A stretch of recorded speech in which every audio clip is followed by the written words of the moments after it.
Hello दोस्तों, स्वागत है आप सभी का आपके अपने YouTube channel CR study world में। आज हम बात करने वाले हैं second grade teacher exam paper second Hindi साहित्य के बारे में। इस वीडियो में हम 4 बातों के ऊपर चर्चा करेंगे। सबसे पहला कि पेपर का पैटर्न क्या रहने वाला है, दूसरी पेपर का वेटेज क्या रहेगा, तीसरी पेपर का सिलेबस, और चौथी बात इस सिलेबस को कंप्लीट करने वाली बुक्स के बारे में अपन चर्चा करेंगे। तो चलिए शुरू करते हैं। सबसे पहले हम देखते हैं पेपर का पैटर्न और वेटेज। तो आपके इस हिंदी साहित्य के पेपर में कुल 150 क्वेश्चन आएंगे और ये 150 क्वेश्चन 300 नंबर के होंगे, मतलब एक क्वेश्चन 2 नंबर का हो जाएगा, तो कुल नंबर 300। ठीक है। इसके बाद में इस 300 नंबर के पेपर को करने के लिए आपको 2.5 घंटे का समय मिलेगा। फिर अपन देखते हैं हमारा पेपर 3 भागों में बटा हुआ मिलता है। इसमें पहले पार्ट में आता है आपके माध्यमिक और उच्च माध्यमिक लेवल का जो ज्ञान है वो आपसे पूछा जाएगा और इसके 180 नंबर होते हैं, मतलब इसमें से 90 क्वेश्चन आएंगे और प्रत्येक क्वेश्चन होगा 2 नंबर का, तो कुल नंबर 180। पार्ट सेकंड में आपके आएगा ग्रेजुएशन लेवल का ज्ञान। ठीक है, ये 80 नंबर का पूछेगा आपको। इसमें कुल क्वेश्चन होंगे 40 और प्रत्येक क्वेश्चन 2 नंबर का, तो कुल 80 नंबर का आपको ग्रेजुएशन लेवल का ज्ञान पूछा जाएगा। इसके बाद में आपके तीसरा पार्ट आता है टीचिंग मेथड्स का, मतलब हिंदी की शिक्षण विधियों का। इसमें ये आपके आएंगी 40 नंबर की, तो इसमें आपको 20 क्वेश्चन पूछेंगे और प्रत्येक क्वेश्चन होगा 2 नंबर का, तो कुल 40 नंबर के ये शिक्षण विद्या हो जाएगी। तो इस प्रकार कुल मिलाकर आपको 300 नंबर का ये पेपर मिलेगा, जिसमें कुल होंगे 150 क्वेश्चन। ठीक है, और इसमें ऋणात्मक अंकन भी किया जाएगा, मतलब नेगेटिव मार्किंग भी होगी। अब हम देखते हैं हमारे हिंदी साहित्य पेपर का सिलेबस। सबसे पहले पार्ट 1 में आपको 180 नंबर के क्वेश्चन पूछे जाएंगे, मतलब इसमें कुल 90 क्वेश्चन होंगे और प्रत्येक क्वेश्चन का 2 नंबर का, तो कुल 180 नंबर का आपका पार्ट फर्स्ट हो जाएगा। इसमें आपको माध्यमिक और उच्च माध्यमिक लेवल का ज्ञान पूछा जाएगा। तो इसके 2 पार्ट हैं, पहला अ और दूसरा आ। ठीक है, तो इसके अ भाग में है आपके हिंदी व्याकरण और पार्ट आ में है आपके 9 से 12 तक की किताबें RBSE की, जो वर्तमान में प्रचलित होगी। तो सबसे पहले अपन देखते हैं व्याकरण के सिलेबस को, मतलब पार्ट 1 के पार्ट अ को। तो इसमें व्याकरण में सबसे पहले आपको वर्ण विचार पढ़ना होगा। तो वर्ण विचार में स्वर व व्यंजनों के प्रकार, प्रयत्न और उच्चारण स्थान की दृष्टि से, मतलब वर्ण विचार का पूरा टॉपिक। शब्द विचार में आपको तत्सम, तद्भव, देशज और विशेषज शब्द पढ़ने होंगे। इसके बाद में विकारी शब्द में संज्ञा, सर्वनाम, विशेषण, क्रियाओं के भेद एवं उदाहरण। उसके बाद में अविकारी शब्द, मतलब अव्यय के भेद और उदाहरण। वाक्य रचना के टॉपिक में आपको वाक्य में शब्दों का क्रम, वाक्य भेद, आश्रित उपवाक्य के भेद एवं उदाहरण। शब्द रचना में आपको समास, संधि, उपसर्ग, प्रत्यय पढ़ने होंगे। शब्द ज्ञान में आपको पर्यायवाची, विलोम, अनेकार्थक, समोच्चरित शब्द, मतलब युग्म शब्द और वाक्यांश के लिए एक शब्द आपको पढ़ने होंगे। इसके बाद में शुद्ध लेखन में आपको वर्तनी की शुद्धता और वाक्यगत अशुद्धियों का सुधार, ये टॉपिक पढ़ने होंगे। और अंतिम टॉपिक आता है आपका भाषा ज्ञान। भाषा ज्ञान में आपको मुहावरे और लोकोक्तियाँ और एक अपठित गद्यांश या पद्यांश पर आधारित प्रश्न पूछे जाएंगे। तो इस व्याकरण के टॉपिक को कंप्लीट करने के लिए आपको मेरे हिसाब से 2 बुक्स पढ़नी होगी, जिसमें पहली आती है नवीन हिंदी व्याकरण रचना। ठीक है, ये पुरानी जो RBSE में चलती थी 9 से 12 तक की, वो वाली किताब है हिंदी व्याकरण की, तो ये आप पढ़ सकते हैं। और इसके बाद में आप व्यवहारिक सामान्य हिंदी राघव प्रकाश की, जो कि PCP पिंक सिटी पब्लिशर्स से प्रकाशित होती है, ये आप पढ़ सकते हैं। और व्याकरण में जो पुराने बैक ईयर पेपर होते हैं, तो उनका एक ऑल एग्ज़ाम रिव्यू आता है, ऑल एग्ज़ाम रिव्यू। तो ये 2 रिव्यू आते हैं। पहला तो आता है सुगम का और दूसरा मूमल का। तो ये इन दोनों में से कोई भी एक लेकर आप अपने क्वेश्चन की प्रैक्टिस कर सकते हैं, क्योंकि आरपीएससी द्वारा पूछे गए जो पुराने प्रश्न पत्र हैं वो इनमें समाहित किए हुए होते हैं। ठीक है, तो ये हो गया आपके व्याकरण का पोर्शन। इसके बाद में आपका एक टॉपिक और आता है राष्ट्रभाषा, राजभाषा, खड़ी बोली देवनागरी लिपि के सुधार का इतिहास। तो ये आपको गाइड में से पढ़ना पड़ेगा। तो आगे अपन गाइड की भी चर्चा कर लेंगे। अब पार्ट 1 के पार्ट आ में आपको माध्यमिक शिक्षा बोर्ड राजस्थान अजमेर के नवीनतम सत्र के पाठ्यक्रम में समाहित समस्त रचनाकारों की कक्षा 9वीं से 12वीं तक अनिवार्य हिंदी और ऐच्छिक हिंदी की समस्त गद्य पद्य रचनाओं का समावेश पाठ्यक्रम में किया जाएगा। मतलब आपके 9वीं से 12वीं तक की आरबीएससी में जो भी अभी नई किताबें चल रही है, तो इस प्रकार आपके कक्षा 9 की 2 किताबें, कक्षा 10 की 2 किताबें, कक्षा 11 की 4 किताबें, 2 हिंदी अनिवार्य, 2 हिंदी साहित्य, कक्षा 12 की 4 किताबें, 2 हिंदी अनिवार्य और 2 हिंदी साहित्य की। तो कुल मिला के आपके 8 और 4 12 किताबें, 9 से 12 तक की 12 किताबें आपको हिंदी में पढ़नी पड़ेगी। ठीक है, और इसमें करीबन 150 रचनाएं आपको पढ़नी पड़ेगी। ठीक है, तो इस प्रकार से ये पार्ट आपका ए हो जाता है। इसमें आप देख सकते हैं पार्ट ए 180 नंबर का होगा, जिसमें व्याकरण और दूसरी 9वीं से 12वीं तक की किताबें सम्मिलित की गई है।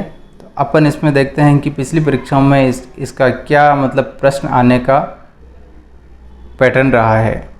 तो अपन देखते हैं कि जैसे व्याकरण में आप मान लीजिए एवरेज 40 से 45 प्रश्न, और ऐसे ही आप 9 से 12 तक की बुक्स में भी 40 से 45 प्रश्न का एवरेज आप बांध कर चलिए। तो इस प्रकार से 45 कुल 90 प्रश्न होते हैं, और प्रत्येक प्रश्न होता है 2 नंबर का। तो 180 नंबर की आपकी व्याकरण और कक्षा 9 से 12 तक की किताबें पूछी जाएगी। इसके बाद में अपन आते हैं पार्ट 2 के ऊपर। पार्ट 2 में भी आपके 2 पार्ट होंगे, ए और आ। पार्ट ए में आपके है काव्यशास्त्र, मतलब हिंदी का काव्यशास्त्र, और पार्ट 2 में आपको पूछी जाएंगी नाटक, कहानियाँ और कुछ पद्य रचनाएं शामिल की गई है। ठीक है, तो सबसे पहले देखते हैं अपन पार्ट 2। इसमें आपको स्नातक स्तरीय हिंदी भाषा का ज्ञान पूछा जाएगा। ये कुल 80 नंबर का होगा, मतलब इसमें से 40 क्वेश्चन आएंगे, प्रत्येक क्वेश्चन होगा 2 नंबर का, और कुल 80 नंबर का आपको ये पार्ट पूछा जाएगा। तो इसमें सबसे पहले आता है आपका पार्ट ए, और पार्ट ए में आपको काव्यशास्त्र पूछा जाएगा। तो इसके टॉपिक देख लेते हैं अपन। शब्द शक्तियों के भेद और उदाहरण, काव्य रीतियाँ, काव्य गुण, काव्य दोष, मतलब 6 काव्य दोष आपसे पूछे जाएंगे।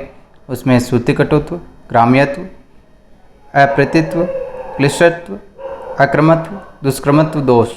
ठीक है, इसके बाद में आपको अलंकार, आपको 11 अलंकार पूछे जाएंगे, जिसमें से श्लेष, यमक, उपमा, रूपक, उत्प्रेक्षा, विभावना, असंगति, संदेह, प्रांतिमान, विरोधाभास और मानवीकरण अलंकार होंगे। उसके बाद में आपको छंद पूछे जाएंगे। तो आपको द्रुत विलंबित, हरिगीतिका, कवित, सवैया, सवैया के सारे ही भाग आपको देखने होंगे, दोहा, सोहठा और चौपाई। ठीक है, उसके बाद में अंतिम बिंदु आता है आपका रस। तो रस के स्वरूप और रस का अवयव ये आपको पूछे जाएंगे। तो इस पार्ट को कंप्लीट करने के लिए, मतलब काव्यशास्त्र को कंप्लीट करने के लिए मेरे हिसाब से आपके लिए 3 किताबें उपयोगी साबित होंगी। इसमें सबसे पहले आती है अलंकार पारिजात, जो कि नरोत्तम दास स्वामी की पुस्तक है। ये एक बेसिक पुस्तक होती है काव्यशास्त्र को पढ़ने के लिए। इसके बाद में आपको भारतीय एवं पाश्चात्य काव्यशास्त्र डॉक्टर विवेक शंकर की पुस्तक भी पढ़नी होगी, और इन दोनों में से आप थ्योरी समझ सकते हैं, और इनमें उदाहरण कम है। तो इन उदाहरणों की पूर्ति के लिए आप काव्यांग विवेचन, जो कि हेतु भारद्वाज और रमेश मयंक की पुस्तक है, तो इसमें आपको उदाहरण भरपूर मिल जाएंगे, तो आपकी प्रैक्टिस अच्छी होगी और काव्य शास्त्र में कमांड भी बनेगी। तो इस प्रकार से आपके इस काव्य शास्त्र के पाठ में से कम 10 और ज़्यादा से ज़्यादा 15 क्वेश्चन आने की संभावना है। मतलब 20 से 30 नंबर का जो पोर्शन है वो आपके काव्य शास्त्र कंप्लीट कर लेगा। इसके बाद में आपके अगला पोर्शन आता है भाग आ।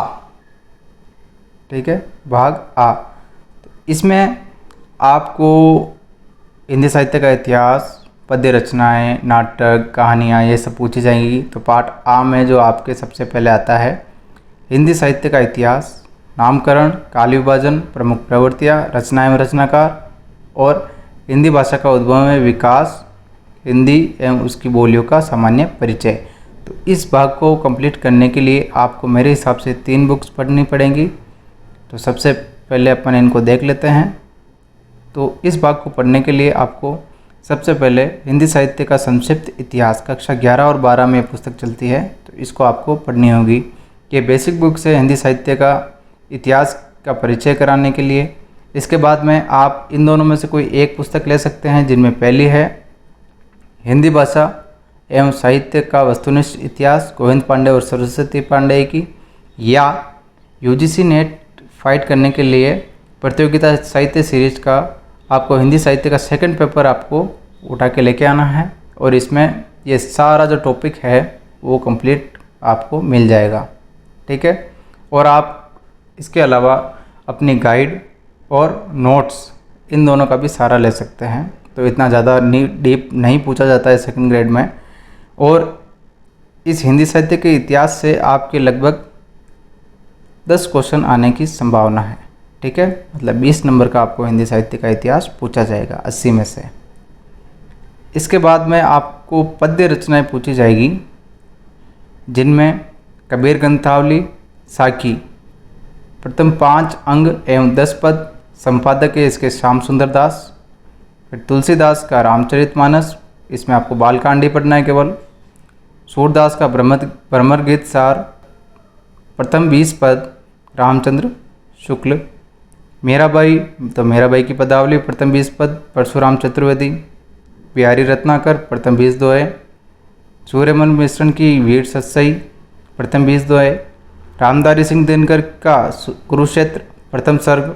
जयशंकर प्रसाद की कामायनी आनंद सर्ग। अज्ञेय की असाध्य वीणा, आंगन के उस पार द्वार से ही पढ़ना है आपको केवल।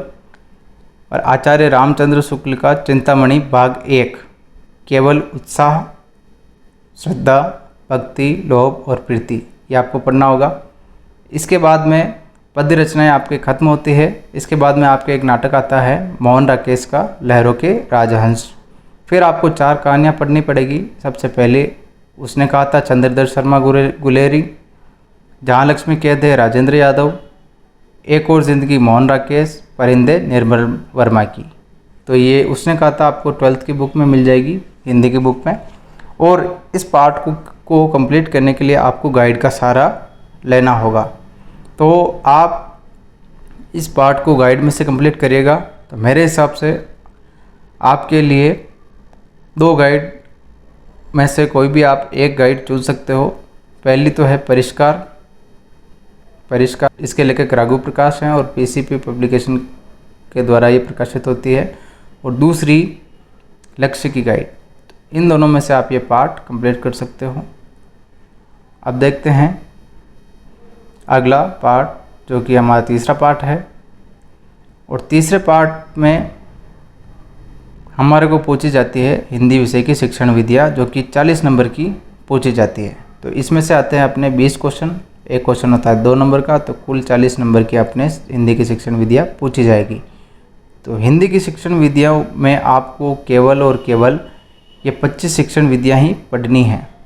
तो इनमें अनुकरणात्मक विधि, इकाई विधि, प्रत्यक्ष विधि, व्याकरण अनुवाद विधि, द्विभाषी विधि, सैनिक विधि, ध्वन्यात्मक विधि, दूरस्थ शिक्षण विधि, वाचन विधि, पर्यवेक्षित अध्ययन विधि, आगमन निगमन विधि, अभिक्रमित अनुदेशन विधि, रसास्वादन विधि, सूत्र विधि, भाषा संसर्ग विधि, भाषा शिक्षण यंत्र उपकरण विधि, साहचर्य विधि, व्याख्यान विधि, प्रदर्शन विधि, श्रुत लेखन अभ्यास विधि, दल शिक्षण विधि, भाषा प्रयोगशाला विधि, व्यतिरेकी विधि, हर्बटीय विधि और समवाय विधि। हमारे आता है पार्ट आ। पार्ट आ में हमको प्रमुख शिक्षण कौशल, सूक्ष्म शिक्षण कौशल की योजना, दैनिक पाठ योजना, इकाई पाठ योजना की अवधारणा एवं प्रारूप का व्यवहारिक ज्ञान, शिक्षण सहायक सामग्री का कक्षा शिक्षण में उपयोग, भाषा शिक्षण में सतत एवं व्यापक मूल्यांकन मतलब CCE। तो इस शिक्षण विधियों के पार्ट ए और आ को दोनों को कंप्लीट करने के लिए आपको फर्स्ट रैंक पब्लिकेशन की ये शिक्षक सेकंड ग्रेड हिंदी शिक्षण विधियाँ नाम से बुक आती है, इसको आप प्रेफर कर सकते हो। और इसी के ही साथ में आप कोई भी गाइड जो आप लेंगे, जैसे परिष्कार या लक्ष्य या और कोई भी गाइड हो सकती है, उसमें से आप शिक्षण विधियों का जो ये पार्ट है वो आप कंप्लीट कर सकते हो। तो इसी प्रकार से ये वीडियो आती रहेगी। धन्यवाद। जय हिंद, जय भारत।